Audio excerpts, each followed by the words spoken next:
La batalla de Lutter y el plan español para el Báltico. De esto es de lo que vamos a hablar en este vídeo. En el vídeo de hoy continuamos con los vídeos que ya hemos hecho sobre los inicios de la Guerra de los 30 años, ¿no? Y la participación española. Entonces nada, vamos con el inicio de la intervención danesa, la batalla de Lutter y el plan español para el Báltico. Entonces vamos a ver.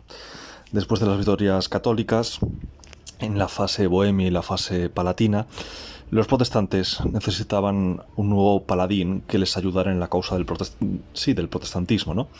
Y tenía que ser algún paladín externo, porque los príncipes alemanes pues ya estaban sufriendo derrotas.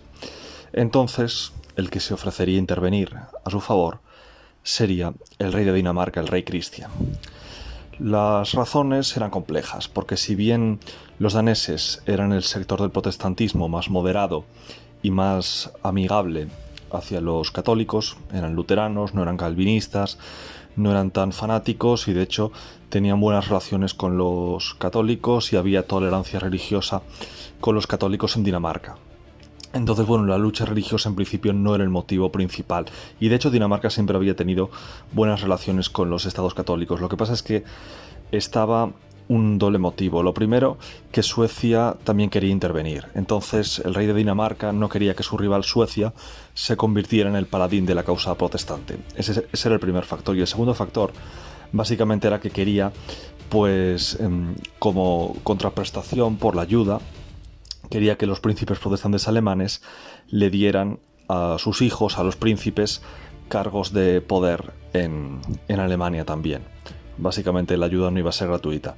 Entonces, aunque la nobleza del país no la apoyaba, el rey Cristian reunió un ejército de 20.000 hombres entre daneses y mercenarios alemanes con subsidios ingleses para desembarcar en el norte de Alemania y descender hacia la Baja Sajonia, ¿no? Donde supuestamente uno de sus hijos ocuparía, según los tratos con los protestantes, uno de sus hijos ocuparía un cargo allí. Entonces, bueno, la intervención danesa pues provocó obviamente la guerra con el Sacro Imperio y con la Liga Católica y con España, y bueno, provocó que el conde duque de Olivares propusiera su ambicioso plan para controlar el Báltico entre los dos grandes imperios católicos, entre el Imperio Español y el Sacro Imperio. Pues la idea era que como los varios príncipes alemanes del norte de las costas alemanas habían apoyado a los daneses, despojarles de esas ciudades costeras, que el emperador ocupara directamente la costa del Báltico, y así, sumado a que los españoles controlaban la costa del sur de los Países Bajos, pues entre el Imperio Español y el Sacro Imperio, pues controlar el mar del Norte y el Báltico, aislar a Holanda por mar de otras potencias protestantes y ahogar económicamente el comercio holandés y la pesca del arenque y todas estas actividades como el comercio de las lanas de las que dependían los holandeses, ¿no? Un plan bastante ambicioso, quizás no muy realista. Este plan español para controlar el Báltico contaba con la oposición de Wallenstein. Wallenstein era un líder mercenario que lideraba un enorme ejército de mercenarios al servicio del emperador, y el emperador no podía permitirse en ese momento prescindir de sus servicios, con lo cual tenía bastante influencia, con lo cual el emperador, aunque tampoco por otra parte podía prescindir de España, pues estaba un poco entre medias. Entonces, bueno, no terminó de aprobar este plan español, ¿vale? Estaba un poco atado de pies y manos. Y bueno, como ya he dicho, Wallenstein tenía una grandísima influencia, y de hecho uno de los ejércitos católicos que operaba en Alemania en ese momento era el suyo, su ejército de mercenarios, pero estos al servicio del emperador. Entonces, bueno, el rey de Dinamarca descendió hacia Sajonia, hacia el interior de Alemania.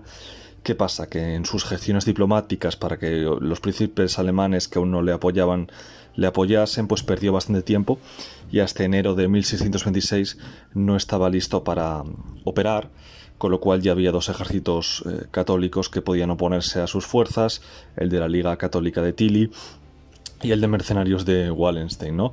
Los ejércitos protestantes a su vez eran dos: los mercenarios de Mansfeld, que se había recuperado de su derrota contra los tercios en Fleurus, y luego el ejército del propio rey de Dinamarca.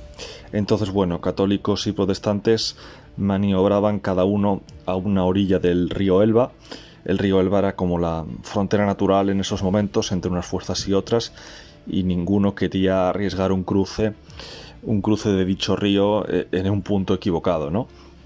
Entonces, los mercenarios protestantes de Mansfeld intentaron forzar el cruce en Dessau, pero el ejército mercenario de Wallenstein los interceptó en el puente y les dio tiempo a fortificar el puente. Los protestantes asaltaron varias veces el puente fortificado, pero fueron rechazados y de hecho tuvieron que retirarse con 4.000 bajas, ¿no? Por otro lado, en el choque entre los bávaros de la Liga Católica de Tilly y los daneses del rey de Dinamarca, los bávaros empezaron a ocupar pequeñas poblaciones para cortar la ruta de suministros hacia el ejército del rey de Dinamarca, y entonces el rey de Dinamarca, para evitar esto, salió con su ejército a presentar batalla. ¿Qué pasa? Que cuando vio que el ejército católico era más o menos igual en número al suyo, ya se arrepintió de esa decisión y decidió retirarse. Pero los católicos le alcanzaron en Luther, en una llanura rodeada de bosques y con un pequeño arroyo separando a ambos ejércitos. Los daneses intentaron plantar batalla a los católicos, y los católicos lanzaban asaltos frontales a través del arroyo, mientras una pequeña fuerza secundaria daba un rodeo por los bosques. Los asaltos frontales, pues al principio eran rechazados por los contraataques de la caballería danesa, pero cuando la fuerza secundaria que estaba flanqueando por los bosques apareció en la retaguardia danesa y conquistó la artillería, el ejército danés entró en pánico, empezó a huir, siendo perseguido y cazado en su huida por los bávaros, ¿no? Entonces los daneses tuvieron unas 3.000 bajas, entre muertos y heridos graves, 2.500 prisioneros y otros 2.000 desertores aproximadamente. Un auténtico desastre para el rey de Dinamarca. Además, uno de los príncipes de Dinamarca murió en esta acción. Así que los daneses tuvieron que retroceder hacia lo que es la franja norte de Alemania, la parte del Báltico, y replegarse, ¿no?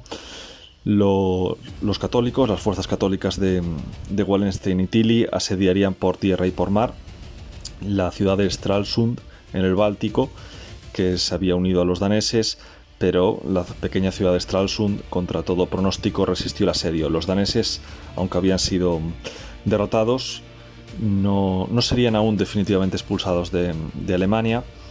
Y bueno, el plan español propuesto por el conde duque de Olivares pues no surtió efecto, porque además con estas victorias pues Wallenstein ganaba cada vez más influencia en el Sacro Imperio, y el emperador no se atrevía a contradecirle, ¿no? Entonces bueno, hasta aquí el vídeo de hoy. En próximos vídeos seguiremos cubriendo estos temas. Darle like, suscribiros.